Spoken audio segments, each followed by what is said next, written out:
Push. Next ka. First, syempre, congratulations, Ma'am Shi. Grabe. We enjoyed one-on-one. Ako personally, I don't speak Bisaya, but I enjoy watching it. My first question would be, if given a chance po na kayo, dadalhin mo yung one-on-one in any places around Visayas or Mindanao, ano po yun and sino yung guest na dadalhin mo para doon i-conduct yung one-on-one interview mo? Kung dadalhin ko, mag-interview ako ng isang Bisaya. Anyone po. Tapos Anyone. dadalhin niyo po siya sa place. Bale, parang one-on-one on wheels ang atake niya. Ay, one-on-one on wheels. Kung pa sino sakyan na, no? Ya, jeep ba? Jeep sa jeep, no? Or tricycle niya. Magsigawan na kami kasi hindi naman ingay. Ang ingay ng motor. Ano yung sabi ko? Siguro ang dadalhin ko, sobra kasi akong na-amaze sa yung taga Davao na nanay ba? Taga Davao na nanay na nanonood ako sa apo niya. Kaya ang apo niya kasi si Mako ba yun? Si Mako? Si Mako, si Lula Windy. Si Lula Windy ang gusto kong interviewin. Tapos kasi si Lula Windy is yung kanang may apo siya na si Mako. Tawang-tawa kasi ako dahil pin-interview siya ng apo niya. Sabi ng apo niya, Lola, bakit naka-white si Jesus? Bakit laging naka-white si Jesus? Sabi niya sa Lola niya. Ang Lola niya kasi laging nagagalit sa kanya kasi natanong ng tanong. Sabi niya, ay hindi ko alam, hindi naman ako naglalaban ng damit ni Jesus. So talagang, kasi alam mo yung humor kasi ng Bisaya, yung hindi naman siya, hindi yun pinagginawang pagtatawan sa kuan. Pero alam mo yung humor ng Bisaya dahil parang same kami ba dahil ako makulit din ako sa lola ko, makulit din yung mga anak ko. So parang nakaka-relate kami. So si Lola Windy, tapos gusto ko siyang i-interview dito. Yes, si Lola Windy. And of course, update kay Lola Windy ngayon is, si Lola Windy po ay nasa hospital and she's recovering right now. She's recovering right now. Hindi Yes. ba mag-alis mo na ako ngayon? Pero recovering siya. Ngayon siya sakit niya ubo. Oh, wala siya uba. Daw, nagkaroon pa ng update niya. Lola Windy, get well soon! Yes, yan po so, di ba? Updated kay Lola Windy. And the first time po? Next question ko lang po is, beside po dun sa mga ini-interview ninyo, natutuwa din po kami sa mga segments and portions. Sa inyo po, ano yung favorite segments ninyo and bakit po yun yung favorite segment nyo sa one-on-one? Ako, ang favorite kong segment sa Kuan-on-One is yung bago ngayon sa season 2, yung Kuaniscents. Kuaniscents. Kasi, di ba ang tawag ko sa mga tao is Kuaniscents. Kani Kuaniscents. I-send kasi. So, mayroon connection ang mga Kuaniscents para mapaabot nila sa kanilang idol na interviewin ko kung ano yung gusto nilang i-shout out at kung ano ang gusto nilang itanong. So, prior sa interview ko kinabukasan, ngayong gabi magpo-post ako kung sino yung aking i-guest.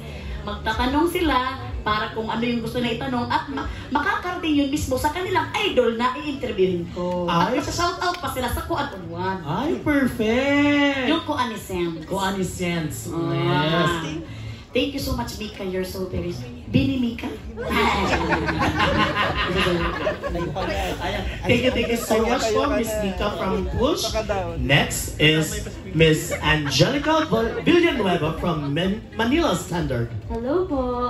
Mary, congratulations sa Season 2 and of course sa Season 1 din. My question, two questions na naman. First of all is, kung given the chance na ma-interview ka, no, ikaw naman yung interview head, sino yung gusto mo mag-interview sa'yo para, halimbawa kung magkaroon ng special episode, like anniversary episode, ganyan, sino yung gusto mo? Ako ang gusto kong mag-interview sa sarili ko din. Sarili ko, ano ko naman? Salamin. Kamusta ka? Okay lang ako. Hindi, ako ang mag-interview sa akin. Sobrang thank you, Lord, naman sa opportunity if mangyari talaga yun. Pero siyempre, ang gusto kong mag-interview sa akin, kundi walang iba kundi ang aking dalawang mamshi. Mamshi Reg at Mamshi Jules. Kasi alam mo naman na sobrang comfortable talaga ako sa kanila sa magandang buhay. That's why, kapag sila ang mag-interview sa akin, nalalabas lahat ng mga kuan dyan, mga uhog sa ilong, magkakaiyakan pa yan. Ano yes. At saka magtatawanan ng walang humpay. Correct.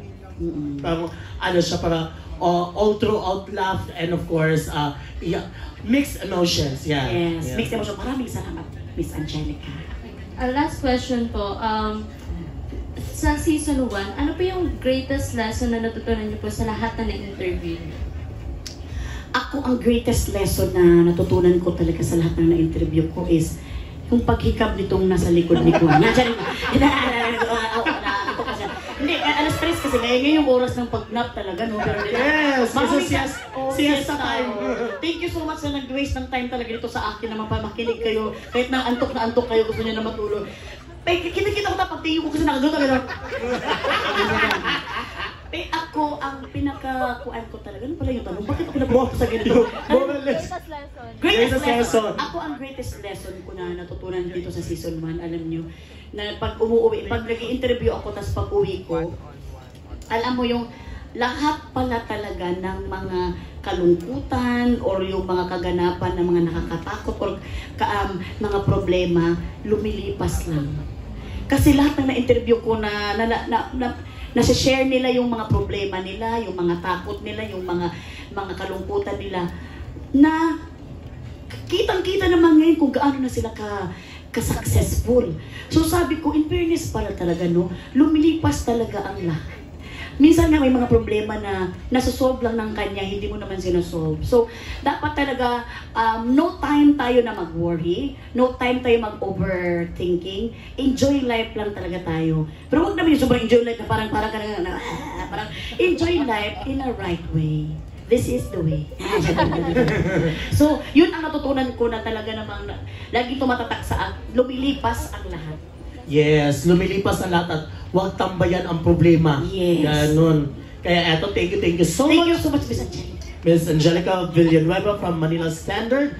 Next is Mr. John Bueno from Kumagaw.com. Hi, Melay. Hello. Ayan. Thank you so much. First of all, congratulations. The first season, and of course the second season. English pala si Kumangkaw. Hindi. I will translate it for you. Thank you so much. Okay. Kabalo ko mag-Ilonggo. Kabalo mo din siya din. Hirapan talaga nito. Salamat. Pero first, I'd like to ask you, Melay, kasi nakita ko na yung recent posts mo is involving your daughter na nagkasakit din. Paano ka nakakapagpahinga sa ganito ka-busy na buhay? Natakot ako na high blood ako ngayon na pero may nagdi-English pero Tagalog pa rin pala yung okay, salamat Lord. Ako nakapagpahinga ako. Alam mo, makakapagpahinga lang ako talaga no kapag healthy yung anak ko. Kaya kahit may trabaho ako, wala akong problema magtrabaho, andyan pa rin yung pahinga. Pero once na si Stella yung kagaya nung nagkasakit siya, doon ako walang pahinga talaga. Talagang yung gabi noon talagang full of prayers, hindi ako makatulog kasi lagi mo tinitingnan, sinecheck mo, nag-overthinking na ako sa grabe yung isip ko, sobrang takot ko kasi anak mo eh. Kaya sabi ko, ngayon nga in Jesus name, thank you Lord na gumaling na siya. Ngayon ako makakapahinga. Yun, ito talagang inhale, exhale ko. But then again, kung sinasabi mo talaga, paano ako nakakapahinga, pagkasama ang pamilya ko every now and then, they are my Refuge. salamat. Thank you for fill in the blank. Thank you, Melay.